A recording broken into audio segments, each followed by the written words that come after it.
Right now, it's a worldwide chase. Edward Snowden, the man behind the NSA leaks, on the run here. Has this guy managed to fundamentally change our relationship with China and now Russia? Plus, later, we talk about the High Court as they weighed in on affirmative action, kind of, sort of. We're going to break down the legalese and try and put it into plain English. And later, it was a long, hot day in Florida as the George Zimmerman trial got underway. We'll have the truly bizarre opening arguments and tell you what to look for. Good evening, everybody, and welcome to RFL. I'm Richard French. Thanks so much for joining us this Monday evening, June 24th. Edward Snowden. He's the man who claims to have leaked classified information about U.S. surveillance programs, and he is a man without a nation at the moment. He failed to board his flight from Russia to Cuba today, leaving officials guessing about really what comes next. And for more, I want to bring our senior political correspondent, Andrew Whitman. As I said last hour when asked, it's kind of like, where's Waldo here? Or catch me if you can, Rich. This one man has grabbed the attention of the press, world leaders, and even the White House. He says he's got even more secrets, and that's exactly what officials are worried about. They don't want those secrets falling into the wrong hands. Edward Snowden is believed to still be in Russia after he did not board a flight from Moscow to Havana. The Obama administration is urging the Russians to expel Snowden. We're following all the appropriate legal channels and working with various other countries to make sure that rule of law is observed. It's now believed Snowden is trying to seek asylum in Ecuador, but the U.S. government is warning Latin American countries not to harbor Snowden or allow him to pass through to other destinations. And the White House is not happy about Hong Kong letting Snowden leave. This was a deliberate choice by the government to release a fugitive despite a valid arrest warrant, and that decision unquestionably has a negative impact on the U.S.-China relationship. Snowden has been receiving travel and legal advice from WikiLeaks. Today, its founder, Julian Assange, said the anti-secrecy group paid for Snowden's flight from Hong Kong to Russia. Edward Snowden is not a traitor. He is not a spy. He is a whistleblower who has told the public an important truth.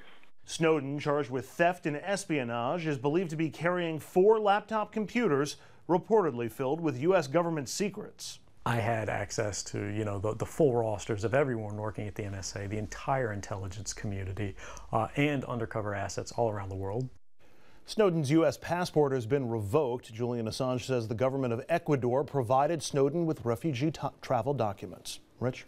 All right, Andrew, thank you very much. We'll bring in a panel in a minute, but first we want to bring in Zachary Goldman. He's Executive Director for the Center on Law and Security at the NYU School of Law, and Zachary has served as a special assistant to the chairman of the Joint Chiefs of Staff, assisting in the formalization, of U.S. defense and national security strategy, also working as a policy advisor in the Department of the Treasury's Office of Terrorist Financing and Financial Crimes. I could keep going, but suffice to say, Zachary knows what he's talking about. First off, Zachary, we're reading through back channels here that the White House, I don't want to overstate it, but if not cautiously optimistic, they're hopeful they might be able to work out a deal with the Russians here to have Snowden turned over. Is the fact they didn't board a plane today and there's dialogue at this level still continuing reason, at least from the administration's perspective, on optimism? Yes, well, thank you very much for having me. And I agree the fact that he did not board a plane to Havana today certainly increases the chances that some kind of arrangement can be worked out with the Russian government. Whether or not that will actually happen obviously remains to be seen, but I think the fact that he's not in Cuba, with whom we could reasonably expect that there would not be some kind of agreement, is certainly a positive sign, at least as far as this saga goes. Well, as this saga goes, in especially your expertise, you're talking about law and security, the intersection of both of those. It started off where you said, listen, this is a program that far exceeds here what the general public thinks, let alone where he believes the government's rights and the privacy and the protections of the general public are. But now he's talking about that he has access to the list of all of our security assets, whether it be abroad or domestic, undercover agents. He could name names if he wanted to. We're crossing over into, from whistleblower status, if you want to call it that, into a whole different realm here. This is very fluid by definition, but he seems to be going into potentially a whole different kind of territory and talking to a whole different territory of folks here in nations, whether it be Cuba, Venezuela, etc.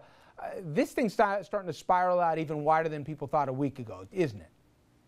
Well, I'm not sure. I mean, I think first of all, we don't know whether or not what Snowden is saying about the kinds of information he has access to is true. It may not, but we just don't know. Second of all, I think it's already safe to assume that he's done significant damage with the revelations that he's made thus far. I think he's done damage to our ability to collect the kind of information that the government is lawfully entitled to collect. He's done damage to diplomatic relations with countries both friendly and less than friendly. And even more broadly, I mean, to things like the administration's cybersecurity agenda. And the third point I think I would make is that there's no indication thus far that any of the surveillance that was undertaken, that was described in some of the documents that Snowden leaked, was unlawful in any way. And I think that's a very important point to remember. The statute that authorized the types of surveillance that's been discussed over the last couple of weeks was passed by Congress, was signed by the President, is interpreted by the courts, and reports are issued about its interpretation regularly to Congress. And so I think that unlike in other circumstances in the past, there's no indication whatsoever that what's gone on is in any way unlawful.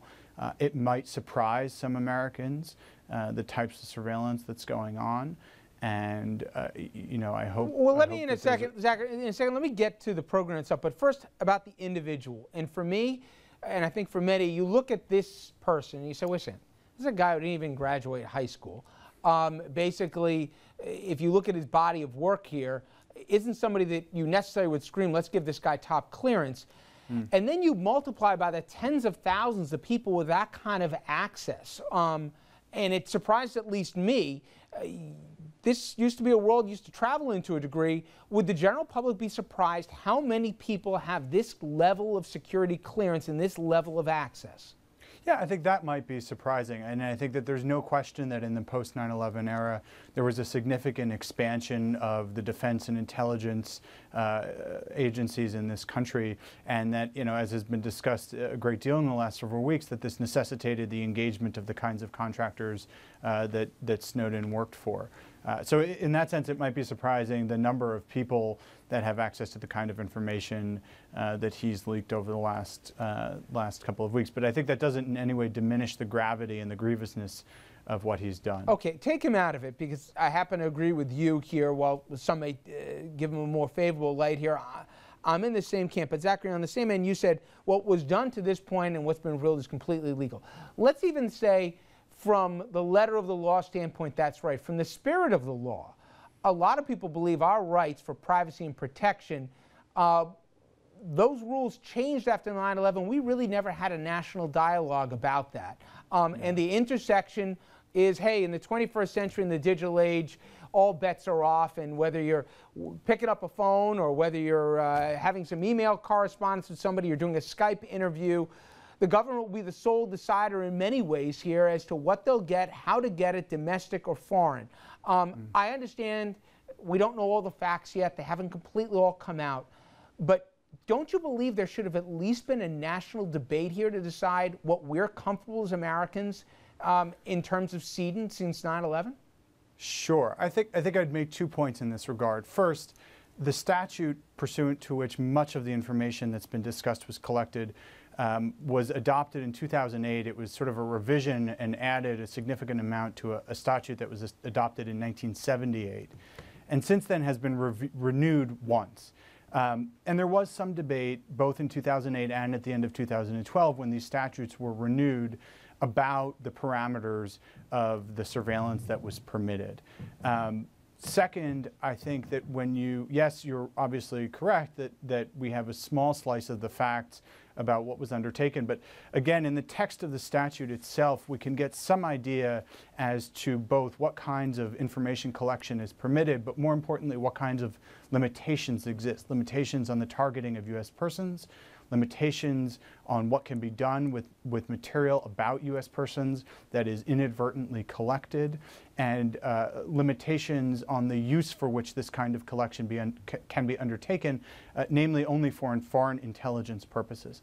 And then I think the third point I would make is that this discussion can't be viewed narrowly and in the abstract. I think it relates to a much larger question about, as you alluded to, what privacy means in the digital age, what kinds of information private companies have about each and every one of us. I think it's noteworthy in this regard that all of the information that the government was collected from private companies, from Google, from Facebook, from Verizon.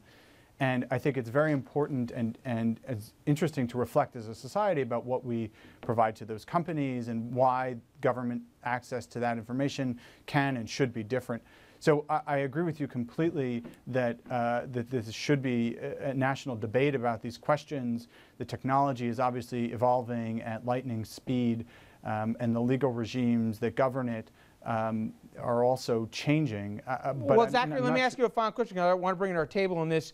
Do Absolutely. you believe, with what you know, that you can have it both ways? You can have privacy and protection in the digital age, or you basically have to sacrifice one for the other?